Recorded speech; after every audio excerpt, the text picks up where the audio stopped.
33 years since a woman was found dead under a Springfield bridge, and her killer has never been caught. Could tomorrow be the day detectives solve the crime, or maybe the next day? In our special report, Cold Case, police are not giving up in solving the murder of Joni Grigsby. Joni Grigsby was last seen alive in the early morning hours of June 1st, 1995. And the next day, on June 2nd, about 9:30 at night, the body of 33-year-old Joni Marie Grigsby was found near the Willamette River in Glenwood, under the bridge heading east into Springfield. 23 years later, a murder mystery with no arrests. In terms of finding the killer, the cards may seem stacked against detectives, but they're not about to fold. Decks of cards like these are being shared in jails and prisons, giving inmates something to do and potentially someone to talk about. For detectives and family, they're hoping Grigsby, the six of spades, will be drawn. She hung out kind of around downtown Springfield. John Roberts is Grigsby's brother. Well, I was locked up in Lane County Jail. A much different man then than he is today. John recalls being called downstairs. And basically, the detective was very direct in presenting the information, and he showed me a picture of her and asked if she was my sister. I said yes, and he just said, I don't know how else to say this, but she's no longer with us. John admits he and his sister both spent some time in jail. He more than her. He was released to attend her memorial, but instead of turning himself back in a week later, he headed south to California, where his healing began spiritually, leading to sobriety and a much better life.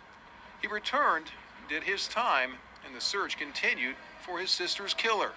The cause of her death was homicidal violence.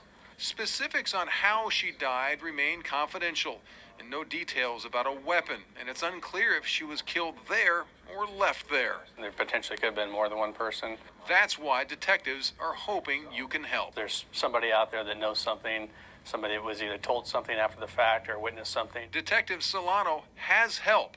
First of all, I like puzzles, and homicide cases are clearly puzzle cases. Retired detectives Kirk Engdahl and Kurt West volunteer working cold cases, and both feel this case can be solved. In this particular case, a lot of the people are still around. She had a lot of people that she knew. She ran around with a big crowd. So there's probably somebody out there that still knows something. Someone out there did it and should be brought to justice. There should be accountability for that. Closure for the family and closure for her as well. She deserves that. As for John, it used to be very, very difficult to go across this bridge, to be in this area. Now drug-free, he's come to grips with what happened and doesn't stare at his phone awaiting a phone call from detectives, but he still wants answers. The part about the story that was the most difficult for me was the unknowns, the who, the perpetrator of violence, and not having a face or a name to specifically address in my process. And while 23 years is a long time, it's actually time that can work in the favor of detectives. A lot of times people running around in certain groups would have had a lot of reasons not to talk back then.